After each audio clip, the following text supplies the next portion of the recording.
بسم اللہ الرحمن الرحیم۔ ناظرین، قرآن مجید فرقان حمید میں اللہ رب العزت نے ارشاد فرمایا کہ زنا کے قریب بھی نہ جاؤ، بے شک وہ بڑی بے حیائی اور برائی کا راستہ ہے۔ ناظرین، کیا آپ جانتے ہیں کہ زنا کی ابتدا کب اور کیسے ہوئی، اور کائنات عالم میں سب سے پہلے کس بدبخت انسان نے اس گناہ کا ارتکاب کیا؟ اور یہی آج کی ہماری ویڈیو کا موضوع ہوگا۔ آج ہم آپ کو زنا کی ابتدا قرآن و حدیث کی روشنی میں انتہائی اہم معلومات فراہم کریں گے۔ ناظرین، جب ابو البشر حضرت آدم علیہ نبینا علیہ الصلاۃ والسلام اور حضرت اما حوا سلام اللہ علیہ نے شجرہ ممنوعہ کا پھل کھایا تو اللہ رب العزت نے حضرت آدم علیہ السلام اور حضرت حوا علیہ السلام کو جنت سے نکال کر زمین پر اتار دیا، اور پھر اللہ تعالیٰ کے حکم سے حضرت آدم علیہ السلام اور حضرت حوا سلام اللہ علیہ کے ہاں اولاد پیدا ہوئیں۔ بعض روایت کے مطابق حضرت حوا سلام اللہ علیہ کو 20 حمل ٹھہرے، جس سے 40 بچے پیدا ہوئے، اور ہر حمل سے ایک لڑکا اور ایک لڑکی کی پیدائش ہوتی تھی۔ حضرت آدم علیہ نبینا علیہ الصلاۃ والسلام چونکہ کائنات عالم کے سب سے پہلے انسان تھے، اور زمین پر حضرت انسان کی نسل بڑھانے کے لیے ایک حمل سے پیدا ہونے والے لڑکی کی شادی دوسرے حمل سے پیدا ہونے والی لڑکی کے ساتھ کر دی جاتی تھی، جبکہ دوسرے حمل کی لڑکی کی شادی پہلے حمل کے لڑکے سے کی جاتی تھی، اور ایک حمل کے بھائی بہن اللہ رب العزت کے حکم سے آپس میں بھائی بہن قرار پاتے تھے۔ ناظرین، اسی دوران حضرت آدم علیہ نبینا علیہ الصلاۃ والسلام کے ہاں قابیل اور حابیل 2 بیٹے پیدا ہوئے۔ قابیل کی بہن اکلیمہ بہت زیادہ خوبصورت تھی، اور جو لڑکی حضرت حابیل علیہ السلام کے ساتھ پیدا ہوئی تھی وہ اتنی خوبصورت نہیں تھی۔ چنانچہ جب یہ بچے بڑے ہو کر جوان ہوئے تو ان کی آپس میں شادی کا وقت آیا تو قابیل نے حضرت حابیل علیہ السلام کی بہن کے ساتھ نکاح کرنے سے انکار کر دیا، اور کہنے لگا یہ تو بالکل خوبصورت نہیں، میں اپنی بہن اکلیمہ کے ساتھ شادی کرنا چاہتا ہوں۔ یہ معاملہ اس قدر بڑا کہ حضرت آدم علیہ السلام نے حکم دیا کہ دونوں بھائی اللہ تبارک و تعالیٰ کے بارگاہ میں اپنی اپنی قربانی پیش کرو، جس کی قربانی اللہ کی بارگاہ میں قبول ہوگی وہی شخص اکلیمہ کے ساتھ شادی کرے گا۔ تو قابیل کھیتی باڑی کا کام کرتا تھا، جبکہ حضرت حابیل علیہ السلام بکریاں چراتے تھے۔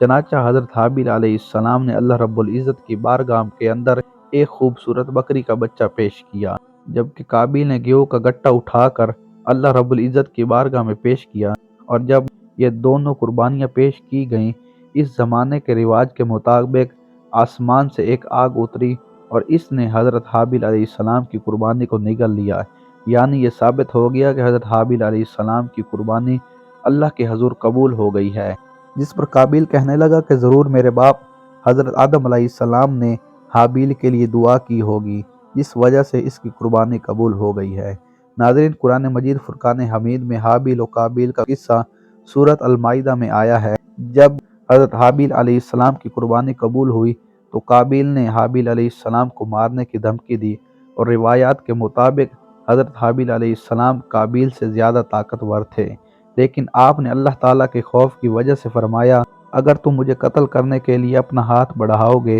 تب بھی میں تم کو قتل کرنے کے لیے اپنا ہاتھ نہیں بڑھاؤں گا، کیونکہ مجھے تمام جہانوں کے پروردگار اللہ رب العزت کا خوف ہے۔ اگر تم اس انتہا تک پہنچ جاؤ گے کہ مجھے قتل ہی کر دو تو اپنے گناہوں کے ساتھ ساتھ میری خطاؤں کا بوجھ بھی تمہارے سر ہوگا۔ چنانچہ قابیل نے غصے میں آ کر حضرت حابیل علیہ السلام کے سر پر پتھر مارا، جس سے آپ کی موت واقع ہو گئی، اور یہ زمین کا پہلا قتل تھا۔ جب قابیل حضرت حابیل علیہ السلام کو قتل کر چکا تو اس کو فکر لاحق ہوئی کہ اب اس کی لاش کو کیسے ٹھکانے لگایا جائے۔ وہ حضرت حابیل علیہ السلام کی لاش کو اپنے کندھوں پر اٹھائے کئی دن تک مارا مارا پھرتا رہا۔ بعد مفسرین نے ذکر کیا ہے کہ جب قابیل نے اپنے بھائی کو قتل کر چکا تو اس کی لاش 1 سال تک اپنی پشت پر لادے پھرتا رہا۔ پھر اللہ تبارک و تعالیٰ کے حکم سے 2 کوے آئے، ان دونوں نے قابیل کے سامنے جھگڑا کیا، ایک کوے نے دوسرے کو مار دیا، اور پھر اس نے زمین کھود کر دوسرے کوے کو اس کے اندر ڈال کر اس کے اوپر مٹی ڈال دی۔ قابیل نے جب کوے کو دیکھا تو افسوس کرنے لگا کہ میں اپنے بھائی کی لاش کو بھی نہ چھپا سکا۔ چنانچہ پھر اس نے اسی طرح کیا اور حضرت حابیل علیہ السلام کو زمین کے اندر دفن کر دیا۔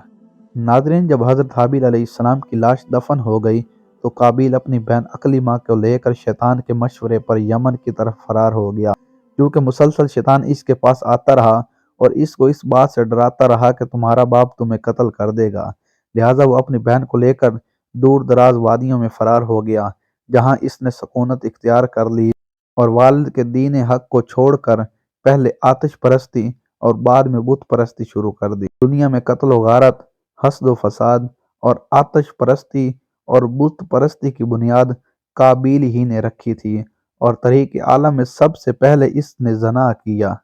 اس نے اپنی بہن عقلیمہ کے ساتھ زنا کیا،